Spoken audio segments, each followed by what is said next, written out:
नमस्कार बच्चों, स्वागत है आपका करियर काउंसलिंग की सीरीज़ में।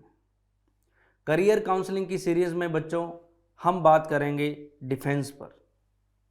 बच्चों, जो इंडियन डिफेंस का जो क्षेत्र है उसके अंदर बहुत सारी जॉब्स हैं जिसमें आप जा सकते हैं, लेकिन बच्चों कमी रह जाती है हमें गाइडेंस में, क्योंकि हमें ये पता ही नहीं होता है कि डिफेंस के अंदर कितनी पोस्ट ऐसी होती हैं जहाँ पर जॉब्स निकलती हैं। अमूमन कई बच्चों को तो ये भी नहीं पता होता कि डिफेंस के अंदर कितनी फोर्सेस हैं।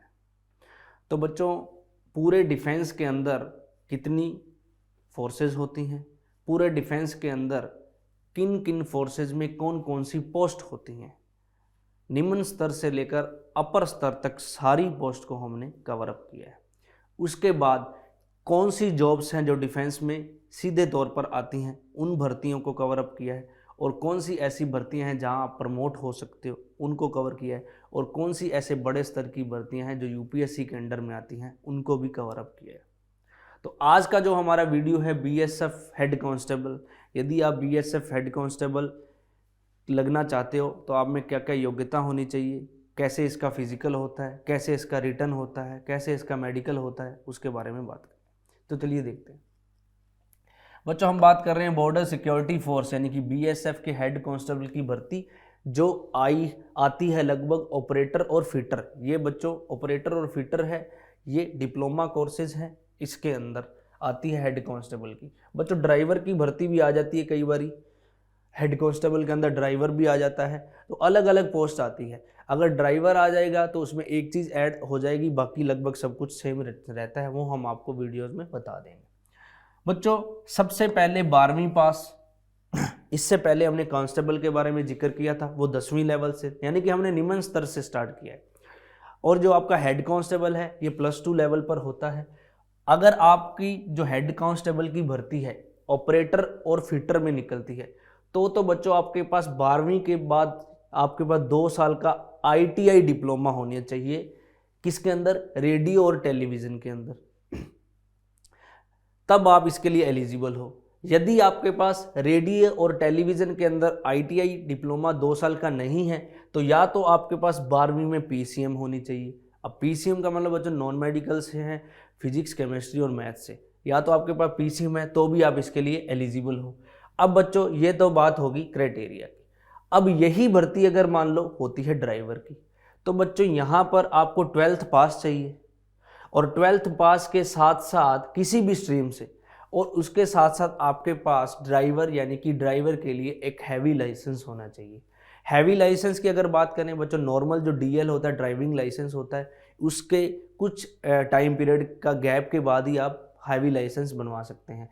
तो यदि आपको अचानक से ही याद आए कि हमें लगना है ड्राइवर की पोस्ट पर आर्मी के अंदर, फोर्सेस के अंदर, तो बच्चों सीधा हैवी लाइसेंस कभी नहीं बनता है। ये डिसाइड आप पहले करेंगे कि आपको किस फील्ड में जाना है, तो उसके लिए पहले नॉर्मल DL बनता है और उसके बाद ही हैवी लाइसेंस बनता है।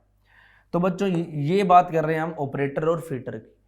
उसके बाद आपके पास जो आयु है जनरल कैटेगरी के लिए बच्चों 18 से 23 वर्ष होनी चाहिए, यानी कि आप 18 से लेकर 23 साल तक इसमें क्या लग सकते हैं, आवेदन कर सकते हैं जनरल कैटेगरी यानी कि। लेकिन बच्चों जो रिजर्व कैटेगरीज हैं, SC हैं, ST हैं, इनके लिए थोड़ा बहुत रिलैक्सेशन होता है 5 साल का।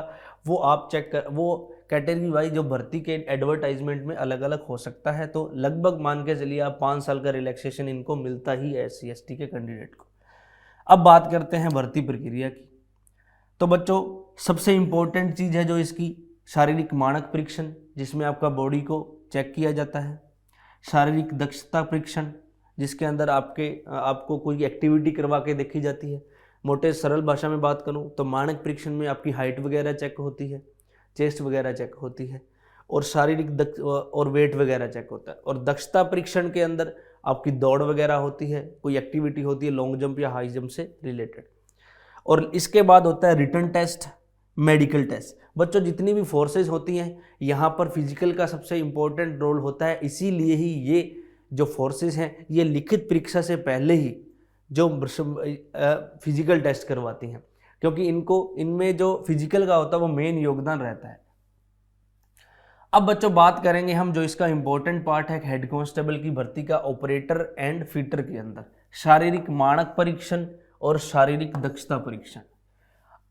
तो बच्चों यदि आपकी जो हाइट है वो होनी चाहिए 170 सेंटीमीटर मेल कैंडिडेट के लिए और 157 सेंटीमीटर होनी चाहिए फीमेल कैंडिडेट के लिए।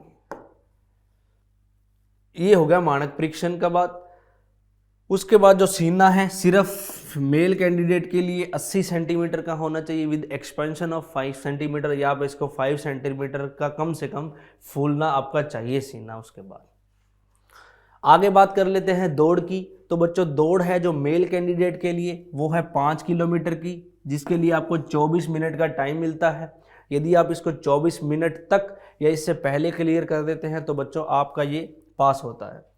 फीमेल कैंडिडेट की बात करें तो 1.6 किलोमीटर की दौड़ होती है, 8.5 मिनट के अंदर होती है और महिला अभ्यर्थियों के लिए होती है। अगर आप 8.5 या 8.5 के अंदर इस दौड़ को क्लियर करते हैं तो आपका ये टेस्ट क्लियर होता है।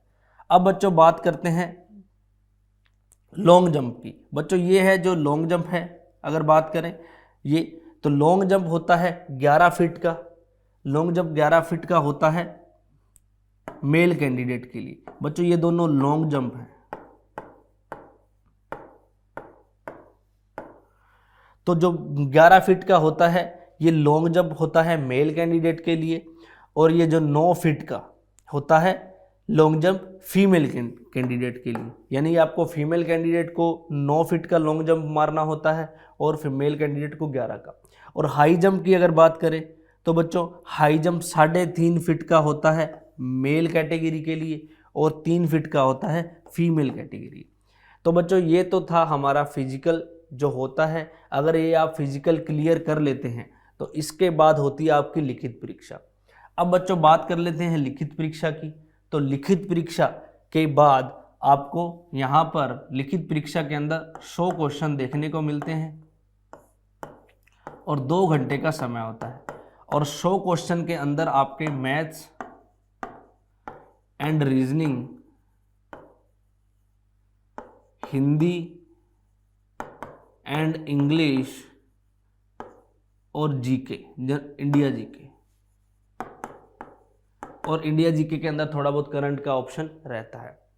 मैथ्स और 100 क्वेश्चन होते हैं, 2 घंटे का समय होता है। अब बात करें मैथ्स और रीजनिंग की तो बच्चों अरिथमेटिक ही होती है, लगभग अरिथमेटिक के क्वेश्चन आते हैं। और रीजनिंग के अंदर नॉन वर्बल और वर्बल रीजनिंग, घड़ी, कैलेंडर के कुछ क्वेश्चन आते हैं। हिंदी की अगर बात करें तो 10वीं लेवल तक की हिंदी आती है। ग्रामेटिकल पोर्शन आता है सिर्फ बच्चों 10th लेवल तक का। इंग्लिश में भी 10th लेवल तक का ग्रामेटिकल पोर्शन आता है। और इंडिया जीके के अंदर Indian geography, Indian polity, Indian history, Indian art and culture और इंडियन इकोनॉमी के कुछ प्रश्न आते हैं। और थोड़ा बहुत बच्चों करंट अफेयर्स आता है। तो ये 100 क्वेश्चन 2 घंटे का होता है। इसके बाद जो कट ऑफ होती है, अगर उसमें आप आते हो तो आपको जो लास्ट अंतिम चरण है मेडिकल टेस्ट के लिए बुलाया जाता है। मेडिकल टेस्ट के अंदर आपका बॉडी का चेकअप होता है, जिसमें आपकी आईसाइट चेक होती है,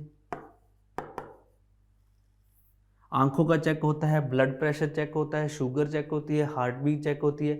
बच्चों ये नॉर्मल है, जो ये सारा कुछ चेक होता है। कोई आपको अस्थमा वगैरह या सांस की प्रॉब्लम तो नहीं है। ये सारा मेडिकल के अंदर आपकी बॉडी का चेकअप होता है। यदि आप बॉडी के चेकअप के बाद अगर क्लियर करते हैं मेडिकल को भी तो आप अंतिम रूप से हेड कांस्टेबल की भर्ती के पात्र बन, यानी कि हेड कांस्टेबल भर्ती में सेलेक्ट, यानी कि अंतिम रूप से चयनित हो जाते हैं। तो आज का जो हमारा वीडियो था बच्चों वो था बीएसएफ के अंदर हेड कांस्टेबल की भर्ती के लिए और 12th बेस पर। और इसमें हमने आपको बताया कि क्या इसका एग्ज़ाम पैटर्न होता है, क्या इसका फिजिकल पैटर्न होता है। आज की वीडियो में बच्चों इतना ही। धन्यवाद।